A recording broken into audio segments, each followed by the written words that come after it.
Hey everybody, it's Dr. Magnifico from JRSFullVet.com. I just did a video about an experience my office manager had when she brought her dog into a referral hospital. It was a really good example of how I know a lot of people feel when they go to a veterinarian's office with a concern about their pet.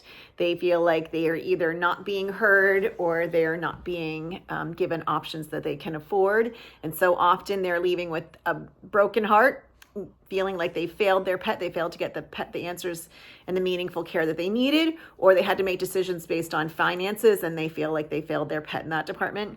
I have a lot of people reach out to me on YouTube and on my blog and say that they'll never get another pet again because their heart was so broken and they feel so devastated by the experience and the loss of their pet that they adore. So I want to do this video specifically on the problems that I know a lot of people face when they go to the vet's office.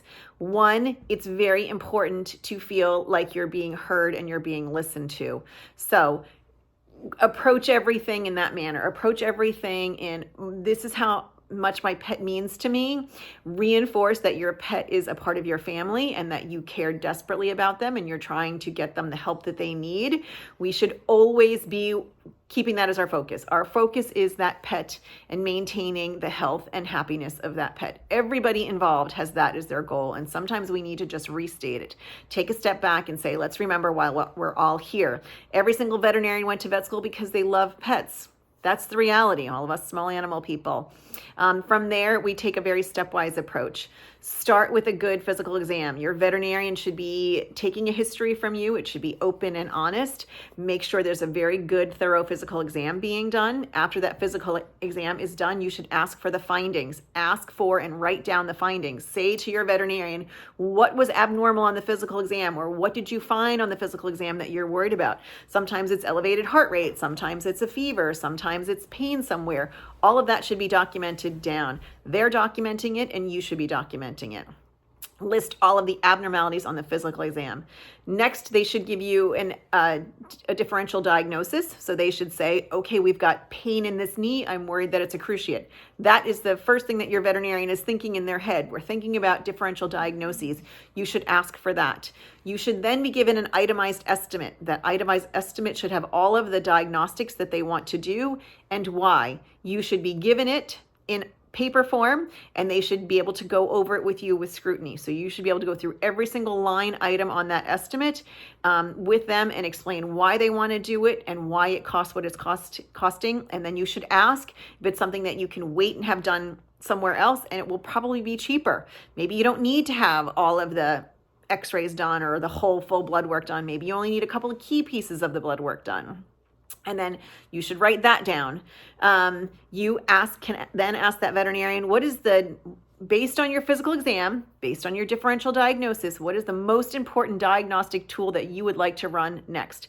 Every single veterinarian who went to vet school, we are asked this question. We are given a case example, and then we are told you only get to pick one diagnostic. What would it be?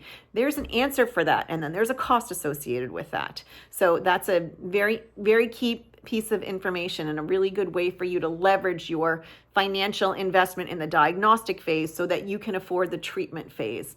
After that, you just run a very direct diagnostic plan. If you get your answer, then we talk about the treatment options. And the same thing applies to the treatment options. What do I need to do right now? What's the cost of that? Can it wait?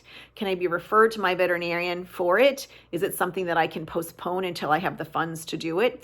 You know, all of those things are discussions that you need to have with them. And then you need to write every single thing down. If it takes some time to do it, take the time to do it. If you are given something to sign, you ask for a copy as soon as you sign it. You should walk away with every single piece of paper that you sign. Vice versa, if you guys talk about a treatment plan and the diagnostics that you have elected or declined, all of that should be written down. You should sign it and you should give it to them. This is a way for us to document that the conversation happened and it happened in the way both sides remember it to be. During all of this, it's really, really helpful and really important to be the person that you want your veterinarian to be. So if you want your veterinarian to be kind, compassionate, gentle, and understanding you should be that person too. You should all remember that what you put into this relationship is what you're going to get out. And if that means optimal care for your pet, what's the best way to do it? After that, document everything, keep everything, stay in touch with your veterinarian.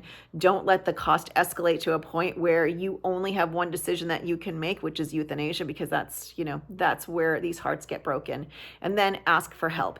When your veterinarian does a great job, you should be sending them a thank you card, and you should be putting that on the Google reviews. You should be announcing not just the mistakes that we make, but all of the wonderful things that we do. And then go back to your veterinarian, make sure you have a really, really good supportive relationship with your primary veterinarian. It really all starts from there. And then there's some time and some places in this profession that we need to make things better. We need to go back to having meaningful conversations so that we can have more meaningful treatment plans and more favorable outcomes. All right, keep you posted. Let me know your experience. I'd love to hear it. You can find me anytime at pobly.com. You can go to my blog at kmdvm.blogspot.com, and you can find me anytime at Jaredsville Vet in Jaredsville, Maryland. Right, wormies. Bye.